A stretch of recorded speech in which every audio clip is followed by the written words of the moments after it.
mais ou menos posterior a 10 mil anos antes do presente. E depois um segundo ciclo rupestre muito interessante e também bastante importante, que é o da Idade do Ferro, concretamente da Segunda Idade do Ferro, ou seja, mais ou menos há 2.500 a 2.000 anos antes do presente. Essas gravuras são gravuras incisas, todas elas, ou seja, feitas com pequenos traços finos, feitos algumas delas até com ferro, e refletem um horizonte estético, artístico completamente diferente das paleolíticas.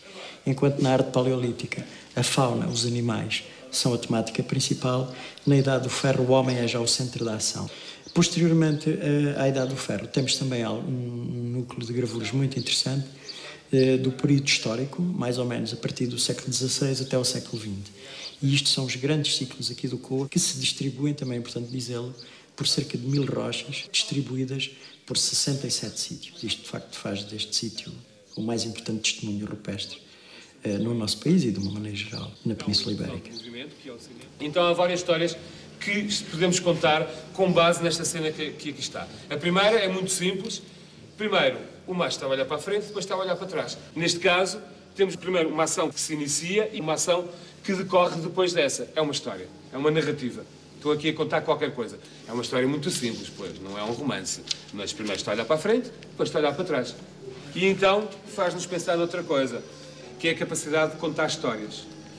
A capacidade de contar histórias, que é uma capacidade evolutiva muito importante para nós, porque com as histórias que nós contamos uns aos outros, conseguimos fazer passar informações úteis, onde é que está a caça, onde é que não está, mas, sobretudo, fornecer algo em que as pessoas, uma sociedade, acreditem, nomeadamente mitos, etc. Então vocês reparem, temos aqui, isto é uma cabra, mas ao mesmo tempo também não é uma cabra. É uma representação, é uma abstração. Alguém viu a realidade, tirou uma fotografia mental e projetou essa fotografia mental na parede. Essa capacidade de abstração é fundamental neste percurso civilizacional de progresso, de evolução, do que quisermos, do ser humano. É o que nos leva mais tarde a isto. Vocês sabem o que é isto? Exatamente. Teoria da relatividade. No fim de contas, é o que nos permite ir à Lua. É claro que o Museu do Coa, enfim, é um grande centro de interpretação da arte do Coa, uma vez que a maior parte dos sítios que temos aqui no Coa não podem ser visitados. E é importante saber que quem vem ao museu deve, se puder, visitar também um desses sítios que temos abertos ao público. Eles são 3, os que temos neste momento. No verão abrimos mais um, quarto. Estes 3 sítios são a Canada do Inferno, a Penascosa e o sítio da Ribeira de Piscos. Portanto, o que temos hoje aqui no museu, não temos originais lá dentro, digamos assim, rochas gravadas, porque essas estão no verdadeiro museu, que é o Val do Coa. No interior do museu temos pouquíssimas réplicas, as necessárias para informarem o discurso arqueológico que aqui quisemos estabelecer. As peças originais que temos no museu são as chamadas pedras do cotidiano, aquilo que era, no fundo, a matéria com que o homem do Paleolítico vivia, as pedras talhadas, encontradas em escavação, em contexto de escavação arqueológica. E também uma coisa muito importante, que são as pequenas placas de arte móvel, pequenas peças de pedra com gravuras incisas que foram encontradas, e muito mais haverá até para descobrir.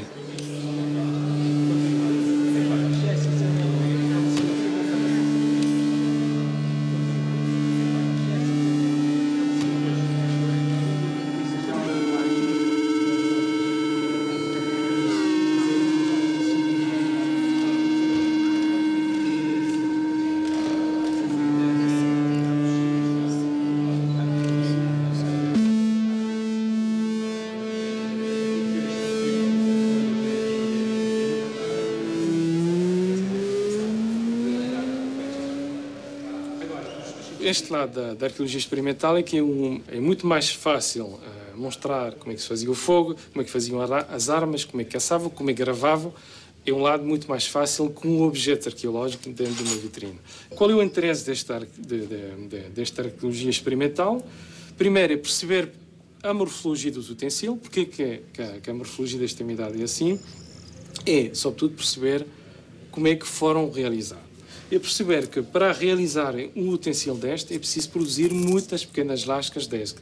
Agora, podemos depois, quando estamos a estudar o CID, saber se encontramos este ou não encontramos. E quando, por exemplo, no CID, só encontramos os utensílios para gravar.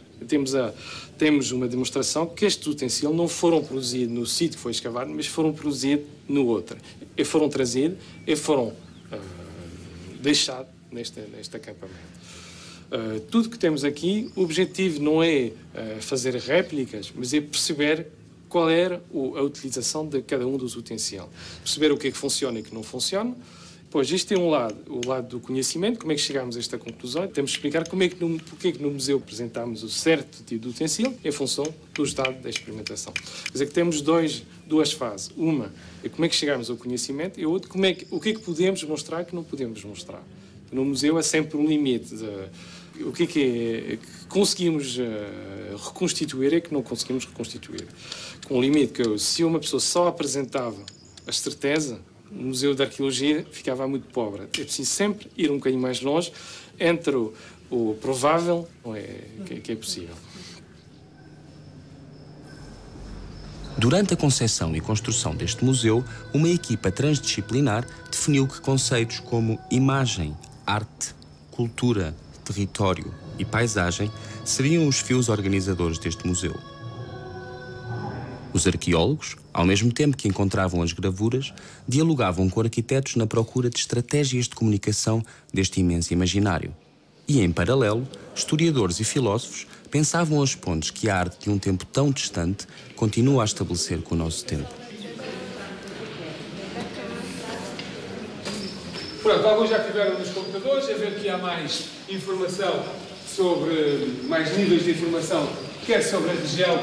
Recomendo para vocês, se estão da geografia, tem bastantes conteúdos de geografia no nosso site e podem complementar a visita que estamos a efetuar. Uma das preocupações da museologia do COA, a meu ver, é precisamente acentuar esta espécie de continuidade entre o seu objeto, na origem do pensamento simbólico e da cultura humana, e a própria missão do museu.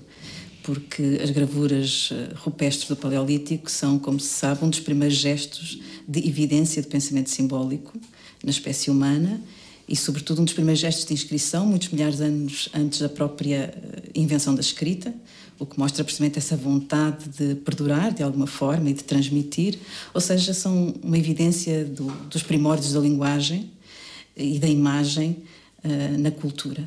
E por isso é como se o próprio museu e aquilo que ele representa na nossa cultura fosse uma consequência desse mesmo gesto tão primordial dos homens do Paleolítico. E, nesse sentido, o museu, em vez de optar, por exemplo, por uma apresentação de réplicas, que, aliás, desvalorizariam, de certa forma, a visita ao parque, que é o Museu Natural, como dizem os arqueólogos, e muito bem, o museu vivo, o museu optou antes por apresentar, através de diversas linguagens, diversos meios de comunicação, que são os dois, audiovisuais, multimédia e interativos, esse objeto.